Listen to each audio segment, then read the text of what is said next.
অনুরাগী ছোঁয়া ধারাবাহিকের আজকের পর্বে দেখা যায় যে রূপা সূর্যের উপর চিৎকার করে বলে ওঠে যে তুমি মায়ের কাছে যাবে না। রূপা পুলিশকে বলে ওনাকে এখান থেকে এক্ষুনি নিয়ে যাবেন, ওনাকে অ্যারেস্ট করুন। পুলিশ যখনই সূর্যকে ধরতে যাবে ঠিক সেই মুহূর্তে দীপা চোখ খুলে তাকায় আর বলে যে উনি কোনো দোষ করেনি। তখনই হাত দিয়ে ইশারায় অন্যদিকে দেখিয়ে দেয়। সূর্য তখন সেখান থেকে চলে যায়।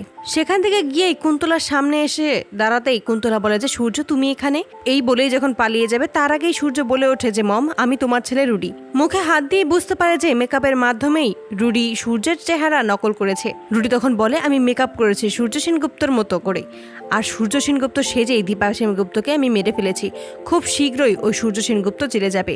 এসব নিয়ে যখন কথা বলতে থাকে ঠিক সেই মুহূর্তেই পেছন থেকে সূর্য এসে রুডিকে ধরে ফেলে। রুডি পালিয়ে যাবে তার আগে চারদিক থেকে পুলিশ ধরে ফেলে রুডিকে। সূর্য চিৎকার করে বলে আমি জানি তুই রুডি, তুই আসল কালপ্রিট, তুই দীপাকে মেরেছিস। রুডির মুখ থেকে নকল মেকআপ তুলে ফেলার চেষ্টা করে সূর্য। নকল মেকআপ সরিয়ে ফেললেই রুডির আসল চেহারা বেরিয়ে এসে সকলের সামনে। রুডি তখন সূর্যকে ধাক্কা দিয়ে সেখান থেকে পালিয়ে যায়। সোনা তখন রুডিকে ধরতে যেতে চাইলে সূর্য আটকে বলেছে এখন সময় নয়, এখন আমাদের আগে দীপাকে বাঁচাতে হবে। তাই সবাই দীপাকে নিয়ে হসপিটালে চলে আসে। প্রবীর তখন কাঁদতে কাঁদতে বলে আমার বড় বৌমা কোনোদিনও একটু সুখ করতে পারেনি, সব সময় শুধু ঝামেলাই লেগেছিল। এসব কথা শুনে রূপা ক্ষিপ্ত হয়ে যায় আর বলে যে দাদু ভাই তুমি কাঁদছো কেন? সকলেই তো তোমরা চেয়েছিলে যে মা যেন আর না ফিরে আসে, তাহলে এখন তোমরা কেন কাঁদছো? উর্মি শুনে দুজনকেই বলে তোমাদের তো খুশি হবার কথা, তোমরা তো চাইতেই মা যেন সারা জীবনের মতো এই পৃথিবী ছেড়ে চলে যায়। এখন কেঁদে কি লাভ হবে? কৃষ্ণ তখন রূপাকে শান্ত করে। ঠিক সেই মুহূর্তে ডাক্তাররা আসে আর বলে যে পেশেন্টের একদম হার্টের কাছে গুলি লেগেছে, আর আমরা এটা কিভাবে সার্জারি করব বুঝতে পারছি না। অবিনাশ তখন এসে বলে যে আমি ধরার চেষ্টা করেছিলাম কিন্তু ও ধরা পড়েনি।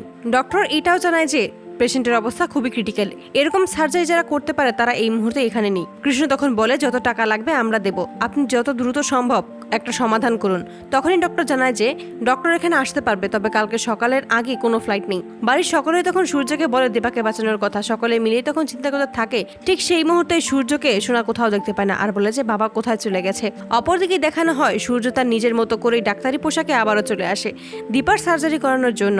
সূর্য তখন তার পরিচয় দিয়ে বলে যে একজন হার্টের ডাক্তার সে, এবং সে নিজেই দীপার সার্জারি করবে। অন্যান্য ডাক্তাররা তখন বলে আমরাও রেডি আছি।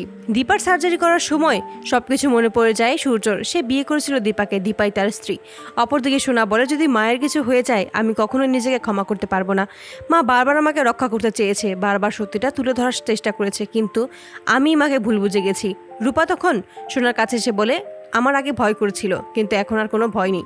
সোনা তখন বলে কেন তোমার মায়ের জন্য ভয় হচ্ছে না? রূপা তখন বলে বাবা যেহেতু গিয়েছে মাকে সুস্থ করার জন্য, আমি জানি বাবার ভালোবাসাই পারবে মাকে সুস্থ করে তুলতে। তুমি আর কোনো চিন্তা করো না হিংসুকুটি, বাবা মাকে খুব ভালোবাসে, বাবা মাকে সুস্থ করে তুলবেই।